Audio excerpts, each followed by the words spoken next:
Good morning, good evening, knowledge seekers and executors. Welcome to my channel. Today I'm going to talk about the extension of the fault tolerance patterns. So I was talking in my previous videos. The first one is like circuit breaker pattern, and bulkhead pattern. Third one, which I was talking about, retry pattern, which is talking about more on like whenever there is a failure happened. So we will delay the request so that we can retry it number of times after certain delay, so that especially the intermediate issues are like service failure or communication failure happen predominantly the moment you delay something. So by the time the service will be up and running, so you can get the response from the service. So that will be the advantage of the retry mechanism, retry pattern. So the other one is like timeout. So as I was talking about a timeout pattern, where you keep it like a certain limit on that timeout. So the moment you keep it the timeout, so and that particular timeout interval, like it will consider it, and if you're not getting any response in that probably you should have been seen 500 timeout exception or something, right? Internal server error or 503 timeout. If you send a one request, like if it is taking more than 5 minutes, automatically you will get that 503 error. So which is talking about timeout exception, socket timeout exception.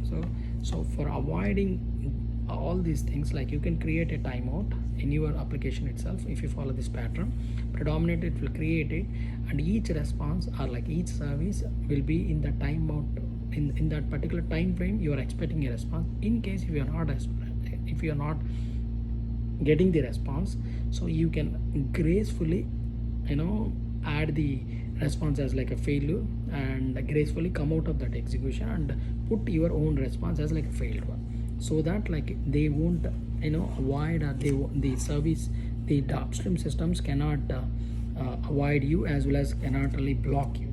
So sometimes like if you are bombarding with that indefinitely, they will do all that blocking the services, blocking the communication from the request.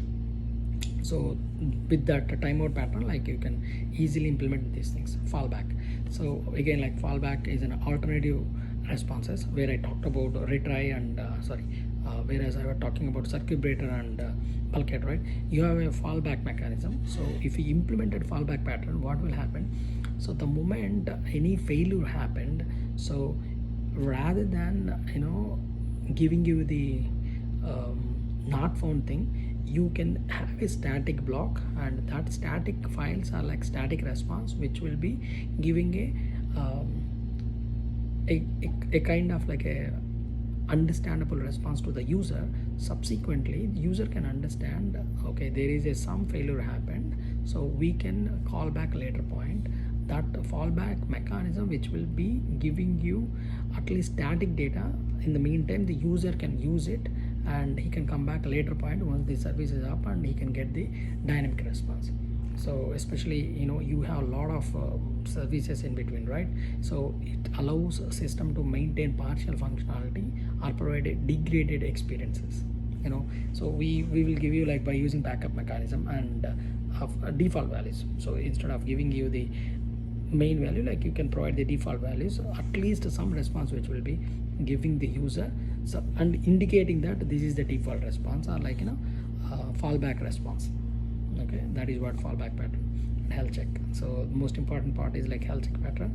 Monitors the services of health services. And if you see actuator, one of the pattern where we use it like actuator in our services and in our Gradle builds and build grid and all. So that actuator health check, which will be predominantly pinging your microservices to make it sure your health is good, your service health is good or not, so that if in case if it will fail, it will communicate to the user before the communicate to the provider, whoever hosting the service. They can easily figure out that the developers are like the SRE people, site reliability engineering team, they will be automatically get the notification if the health check is failed. So before the customer raise an issue, we ourselves will figure out that issue and resolve it, so that we can avoid lot of issues from the customers. It's like bulk issues will be coming, right? So instead of that, if you figure out that earlier, you can fix it. So all these patterns of fault tolerance, the main reason behind is how do you tolerate the failures. So if you implement all these patterns, you can easily, your services will make it so strong and it will provide the responses to the users without any issues. Thank you.